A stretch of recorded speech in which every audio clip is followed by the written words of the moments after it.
Kembali lagi bersama Eliminate Fear di sini. Untuk kisah kali ini, saya akan membawakan sebuah kisah yang berjudul Kutukan di Pesantren. Penulis Riza Rismawati dan Yanuar Arifin. Suara hujan menderu di atas atap pesantren kami. Di malam yang gelap, hampir tak ada cahaya, kecuali nyala lampu minyak di sudut-sudut asrama. Aku, sebagai santri lama, melangkah hati-hati menuju ruang musala.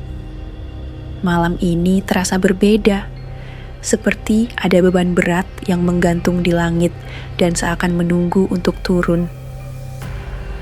Beberapa hari lalu, cerita mengenai seorang santri baru yang hilang misterius di Sungai Lembah Murni beredar di pesantren.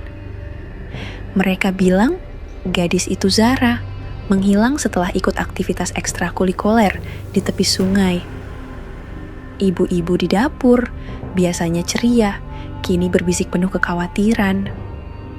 "Jangan pergi jauh malam ini," bisik mereka jika aku melintas. "Ada sesuatu yang tidak baik di luar." Sebelum tidur, aku menyempatkan diri untuk membaca kitab kuning di musola. Lampu minyak menerangi halaman-halaman yang dipenuhi huruf Arab kuno. Di tengah bacaan, ada sesuatu yang menarik perhatian. Sebuah catatan di pojok halaman. "Hati-hati dengan bayangan gelap," tertulis dengan tinta merah yang agak pudar. Aku tidak tahu apakah ini hanya lelucon santri atau peringatan serius. Aku merasa gelisah, tetapi aku berusaha mengabaikannya. Tak lama kemudian, aku mendengar suara langkah kaki di luar musola. Padahal malam sudah larut, semua santri harusnya berada di dalam kamar. Aku membuka jendela kecil dan melihat bayangan seorang wanita berjubah hitam berdiri di bawah cahaya lampu. Hujan yang membasahi tanah membuat bayangan itu seakan bergerak-gerak, seperti arwah penasaran. Aku menahan nafas dan menutup jendela, berusaha menenangkan diri. Ketika aku kembali ke tempat tidur, rasa takut yang mencekam masih menghantuiku.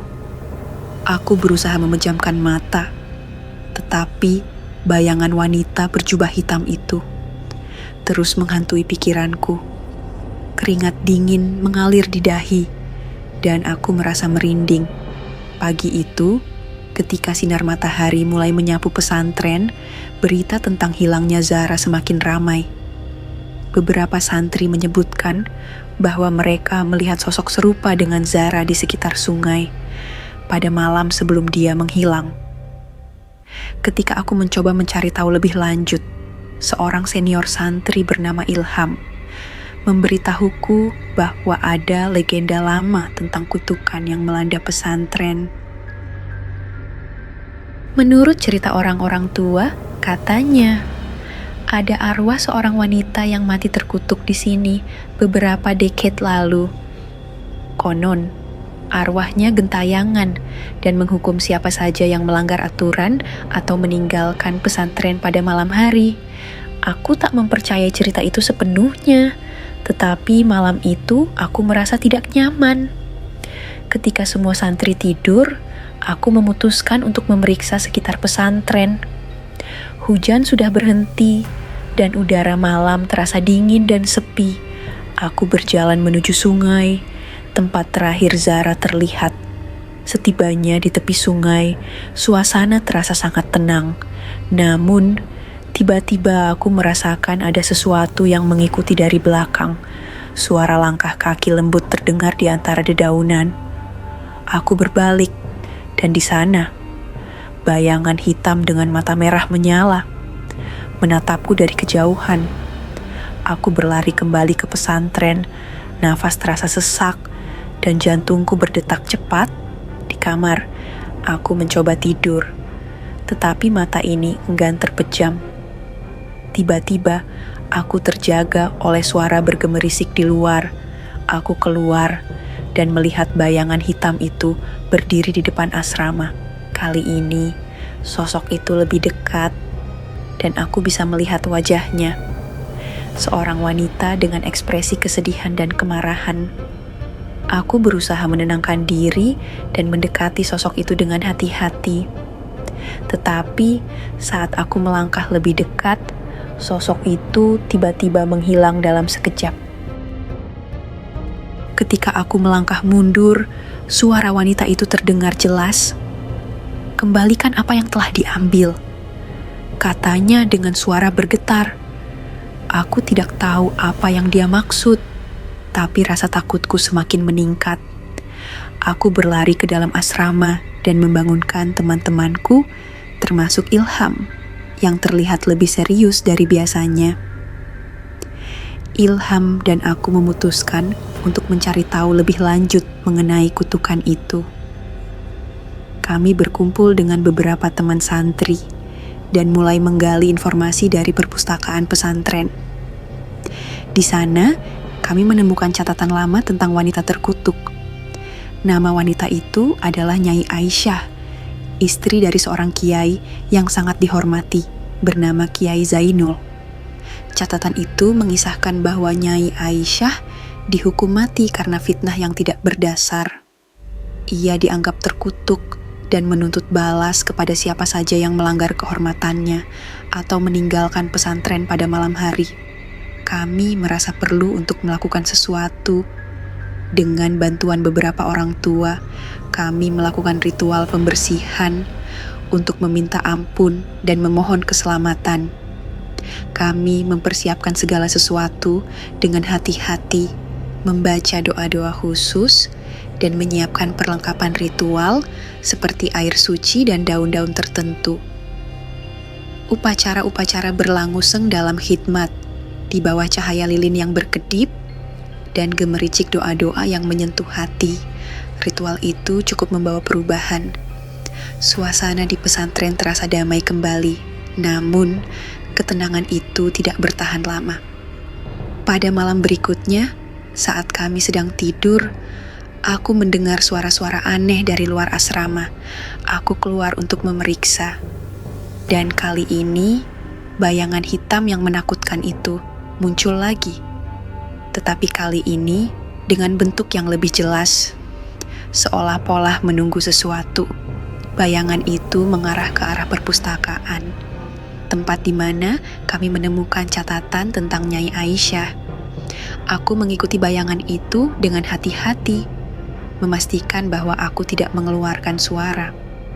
Ketika aku tiba di perpustakaan, aku melihat bayangan itu melayang di sekitar rak-rak buku, seolah-olah mencari sesuatu. Aku mencoba untuk mendekati rak buku yang paling tua, tempat di mana kami menemukan catatan tersebut.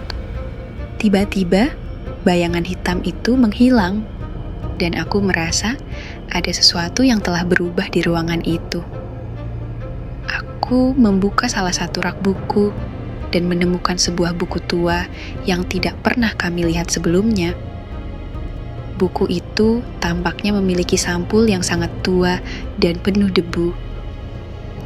Aku membawanya kembali ke asrama dan membagikannya dengan Ilham dan teman-teman lainnya. Kami membuka buku itu dan menemukan lebih banyak catatan mengenai Nyai Aisyah dan kutukan yang melanda pesantren. Buku itu mengungkapkan bahwa kutukan Nyai Aisyah tidak hanya berkaitan dengan pelanggaran aturan, tetapi juga terkait dengan sebuah benda berharga yang hilang, sebuah perhiasan yang sangat berharga bagi Nyai Aisyah. Kami akhirnya menyadari bahwa benda berharga itu mungkin ada di pesantren atau di sekitar sungai. Kami memutuskan untuk melakukan pencarian di sekitar pedantren dan sungai dengan harapan menemukan perhiasan tersebut dan mengakhiri kutukan. Kami mencari dengan penuh tekad, menggali tanah di sekitar sungai, dan memeriksa setiap sudut pesantren yang mungkin tersembunyi. Akhirnya, setelah beberapa hari pencarian yang melelahkan, kami menemukan sebuah kotak tua yang terkubur di dekat tepi sungai. Kotak itu berisi perhiasan yang dulunya milik Nyai Aisyah. Kami membawanya kembali ke pesantren dan melakukan upacara penyerahan untuk mengembalikan perhiasan itu kepada Nyai Aisyah. Saat upacara berlangsung, kami membaca doa-doa khusus dan meminta maaf atas segala kesalahan yang mungkin telah dilakukan. Setelah selesai, kami merasakan suasana yang lebih tenang di pesantren. Ketenangan kembali menyelimuti pesantren kami. Dan meskipun cerita tentang Zara dan Nyai Aisyah tetap menjadi bahan perbincangan, kehidupan di pesantren kembali normal. Akan tetapi, saat kami bersiap menghadapi malam berikutnya, aku selalu teringat pada bayangan hitam itu. Aku tak pernah tahu apakah kutukan itu benar-benar ada atau hanya khayalan yang digerakkan oleh rasa takut dan legenda. Tetapi satu hal yang pasti, pesantren itu memiliki rahasia yang tak akan pernah benar-benar terungkap. Rahasia itu mengajarkan kami tentang kekuatan legenda, pentingnya kehormatan, dan bagaimana masa lalu dapat mempengaruhi masa depan jika tidak diperbaiki dengan bijaksana. Sekian untuk kisah kali ini. Terima kasih sudah mengikuti cerita ini dari awal sampai akhir. Kita ketemu lagi di cerita selanjutnya, dan buat kalian yang baru bergabung, jangan lupa untuk like, share, komen, dan subscribe channel ini. Dan nantikan cerita horor lainnya hanya di Eliminate Fear.